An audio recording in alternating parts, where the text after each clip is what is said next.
Hey guys, welcome to Calm Belly TV, my weekly live show where I discuss FODMAP topics of all kinds and answer your questions live.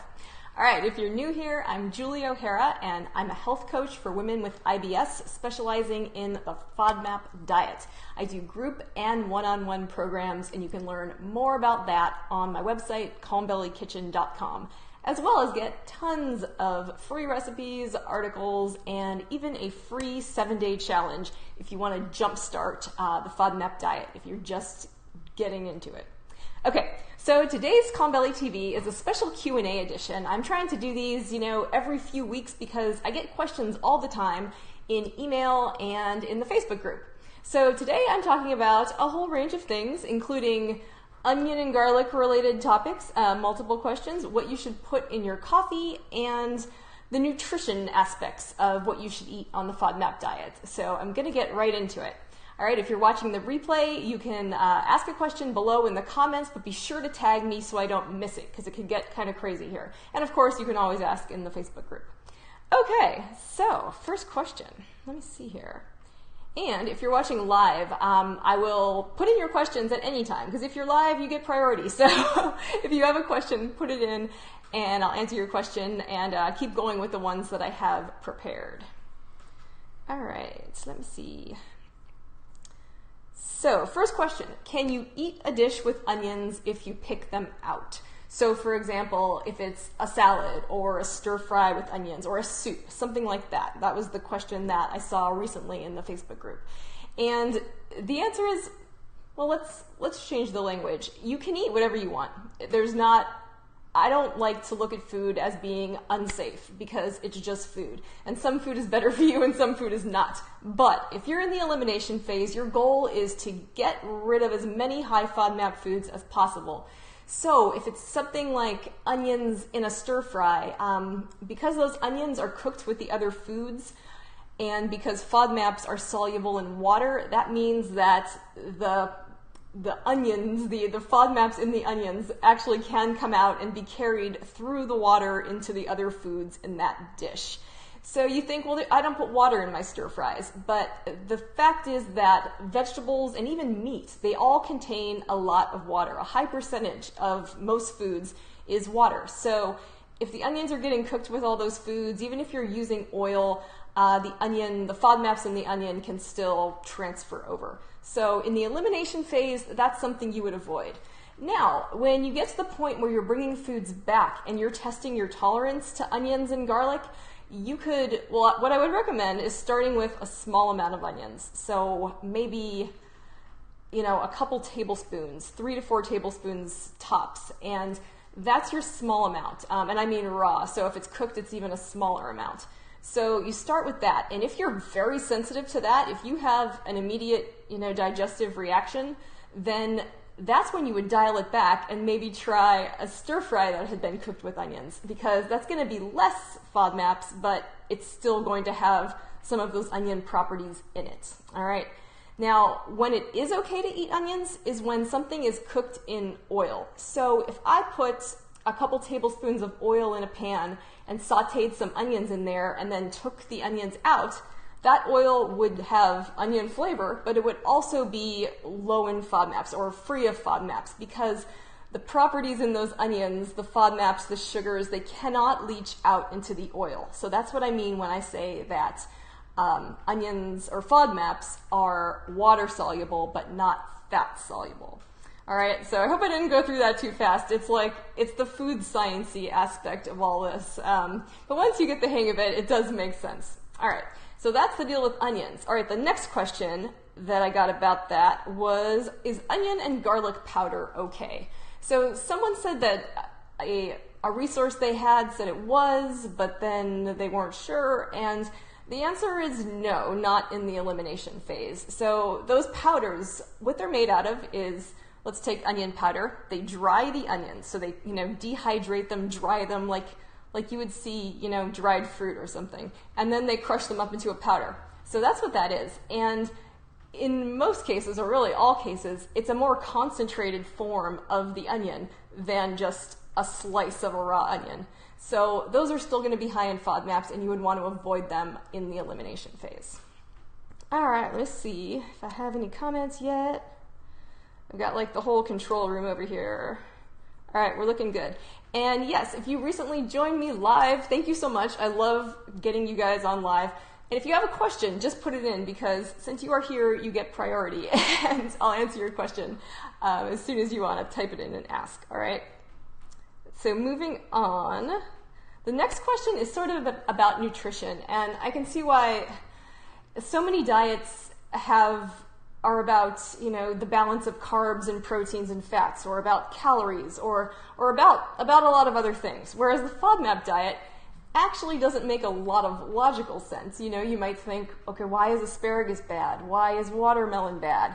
And so the question I got, that was sort of my introduction, and the question was, do I have to balance out the levels of carbs, proteins, and fats? So those are the things known as the macronutrients. If you hear someone refer to that, that's what they're talking about, those big categories of nutrients, carbs, proteins, and fats.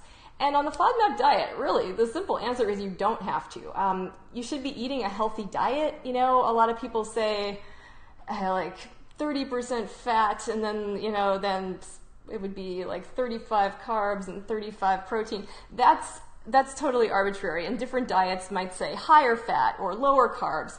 So eat a moderate, balanced diet, and if you have sort of a diet that's working for you, a balance of carbs and proteins, you can just stick with that. But the FODMAP diet doesn't break down the macronutrients in that way. You're just changing the specific foods that you're consuming. As far as calories, it was also asked if there's an amount of calories you should be eating. And the answer is no, there's not. It's eat the amount of calories that works for your body. So whatever you should be eating, or whatever you have been eating to maintain your weight. Now, sometimes I get asked about weight loss. So people are concerned that if they do the FODMAP diet, they'll gain weight. And then on the other hand, a lot of people lose weight because they start eating less or they don't know what to eat. So weight, I think it's hard to gain weight on the FODMAP diet unless you start eating a lot of high carb foods like potatoes, or not that potatoes are bad for you, but maybe you just eat gluten-free crackers all day. You know, you might gain weight in that case. But if you're eating a lot of natural, unprocessed foods and whole grains like quinoa, then it's going to be hard for you to gain weight if you're eating in moderation. So that's not something to worry about. And your calorie count should just be wherever it needs to be for you to maintain your weight.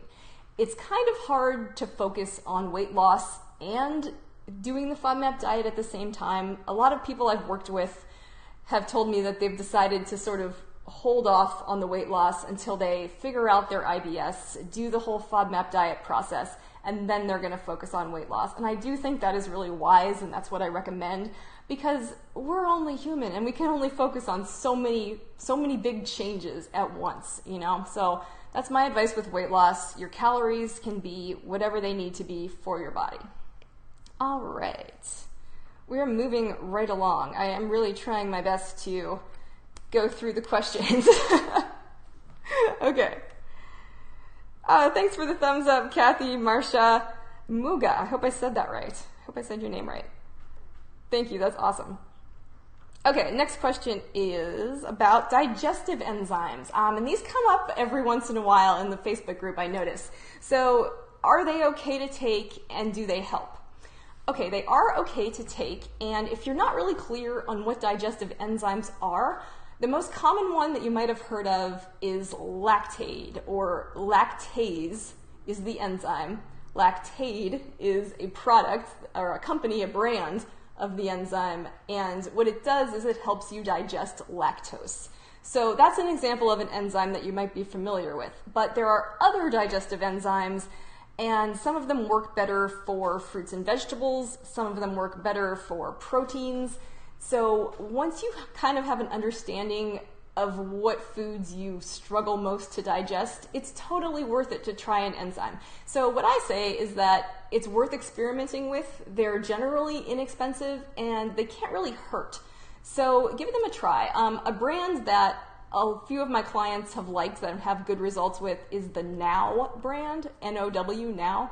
They make a lot of different kinds of enzymes, and they tell you, you know, this is for protein or whatever it is, you know, lactose.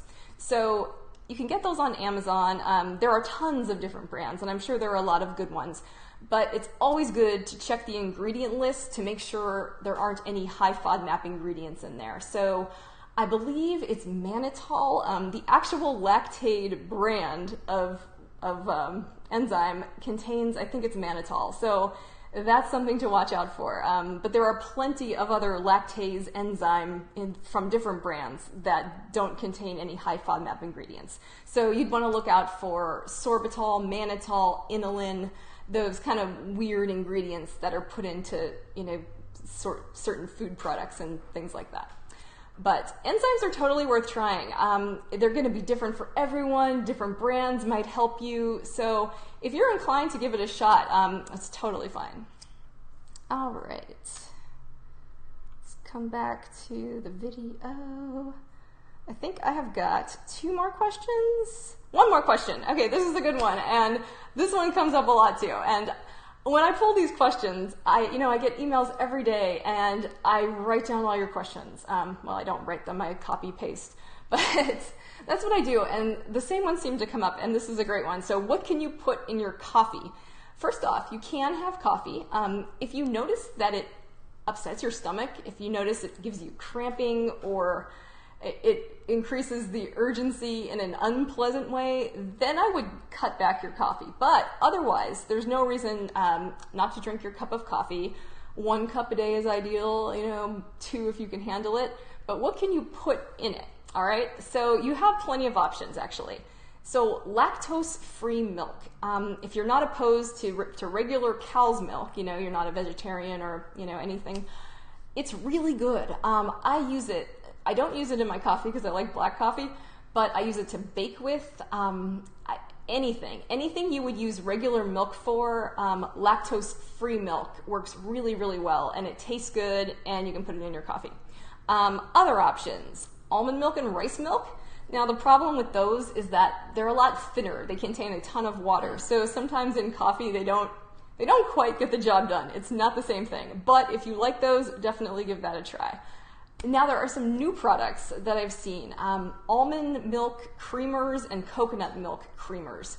So the brand Coffee Mate, which makes a lot of, you know, creamers with a ton of really kind of gross ingredients that a lot of us probably avoid, is now making a line called Natural Bliss. And those are actually just fine for the FODMAP diet, and they are more natural, definitely, than the traditional Coffee Mate products. So they make a almond milk creamer and a coconut milk creamer.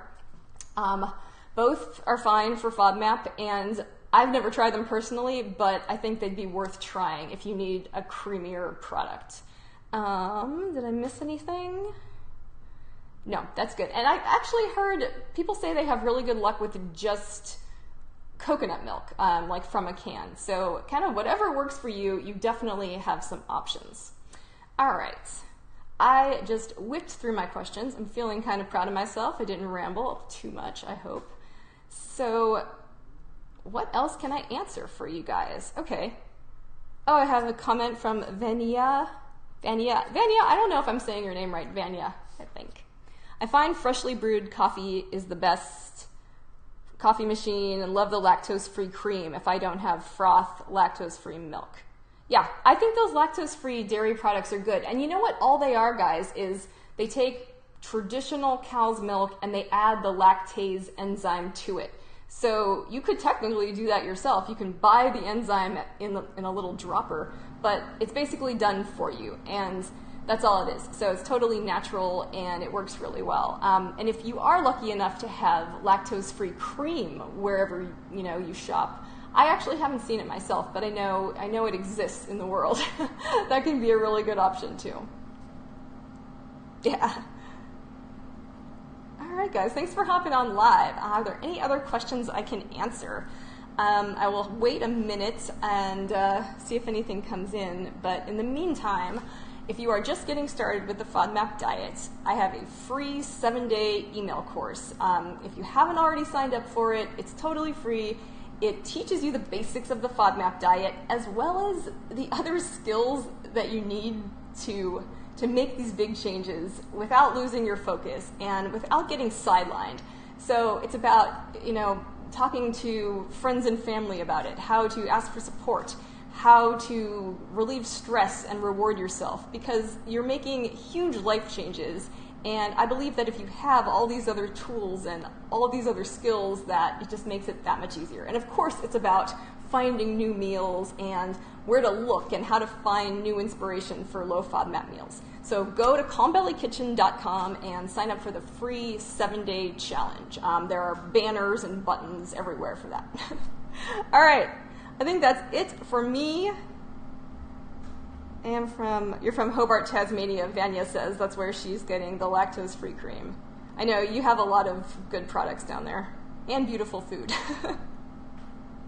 All right, guys, thanks so much. And I have to say, this is the last episode of Calm Belly TV until the first week in August. I'm taking a summer hiatus so I can work on new things, new projects for Calm Belly Kitchen, but I will definitely be back with live videos in August. So I hope you're having a fabulous summer, and thank you for watching. All right, bye.